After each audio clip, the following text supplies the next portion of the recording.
আসসালামু আলাইকুম। আজকে আমরা সন্ধির লাস্ট টপিকটা পড়বো, অর্থাৎ যেটাকে বলা হয় নিপাতন সন্ধি। অর্থাৎ নিপাতনে এটাকে বলা হয় সিদ্ধ সন্ধি। এটা কি সিদ্ধ সন্ধি, নিপাতনে সিদ্ধ সন্ধি?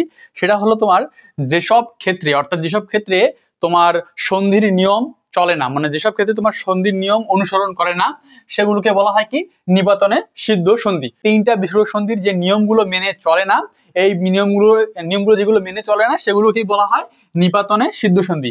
তাহলে এগুলোর তো কোনো রুলস বা টেকনিক দেয়া নেই। সো তখন আমাকে কি করতে হবে? এইগুলো আমাকে মুখস্থ করে রাখতে হবে, অর্থাৎ একটু নলেজে রাখতে হবে, যেন এই নিয়মগুলো আসলে আমি অ্যান্সার করতে পারি। অর্থাৎ এগুলোকে কি বলা হয়? নিপাতনে সিদ্ধ সন্ধি।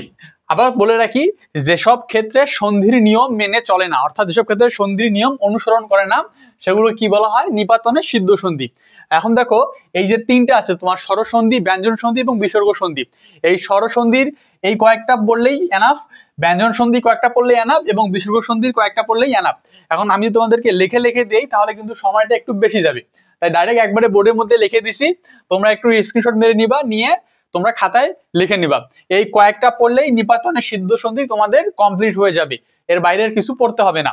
তাহলে দেখো, প্রথমে কি দেয়া আছে? প্রথমে দেয়া আছে ব্যঞ্জন সন্ধি। ব্যঞ্জন সন্ধি কি কি বলছি দেখো তো। অনন্য, অর্থাৎ অন্ন যোগ অন্ন। তারপর কি? কুলটা, কুল যোগ অটা। তারপর কি? গবাক্ষ, গো যোগ অক্ষ।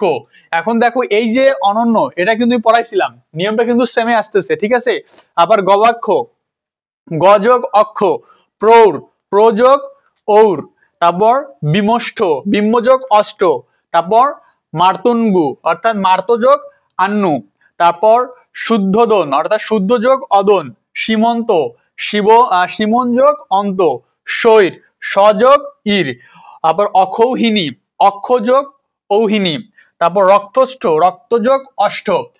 তারপর ব্যঞ্জন সন্ধিতে আসো। ব্যঞ্জন সন্ধি কি বলছি দেখো। আশ্চর্য, অর্থাৎ আযোগ চর্য। বৃহস্পতি, বৃহৎ যোগ পতি। বনস্পতি, বনযোগ পতি। পরস্পর, পরযোগ পর। তস্কর, তৎযোগ কর। এবং আসম্পদ, আযোগ পদ। এবং কি? পশ্চার্ধ, পশ্চাৎ যোগ অর্ধ। একাদশ, এক যোগ দশ। সরস, ষট যোগ দশ। পতঞ্জলি, পতত যোগ অঞ্জলি। মনীষা, মনস যোগ ঈশা। ঠিক আছে? তারপর দুর্লোক, দিব যোগ লোক। হরিশ্চন্দ্র, তাহলে হরিশ যোগ চন্দ্র। বিশ্বামিত্র, অর্থাৎ বিশ্ব যোগ মিত্র। দুমণি, দিব যোগ মণি। বাগেশ্বরী, বাগ যোগ ঈশ্বরী। ঠিক আছে? এগুলো হলো তোমার কি? ব্যঞ্জন সন্ধি। আর কি? বিসর্গ সন্ধি। বিসর্গ সন্ধি হলো কি? অতঃপর, অত যোগ পর। অধপতন, অধযোগ পতন। অহরহ, অহযোগ রহ।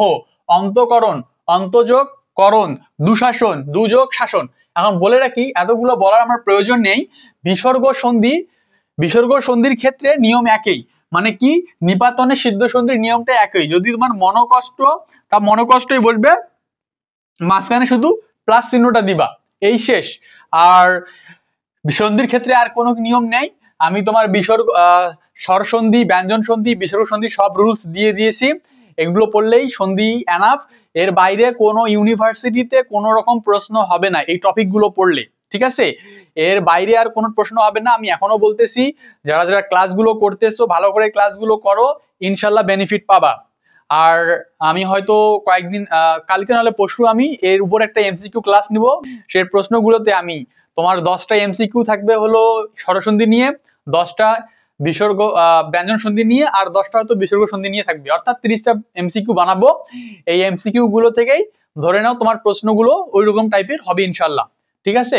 সো সবাই মনোযোগ সহকারে পড়ালেখা করো। আল্লাহ হাফেজ।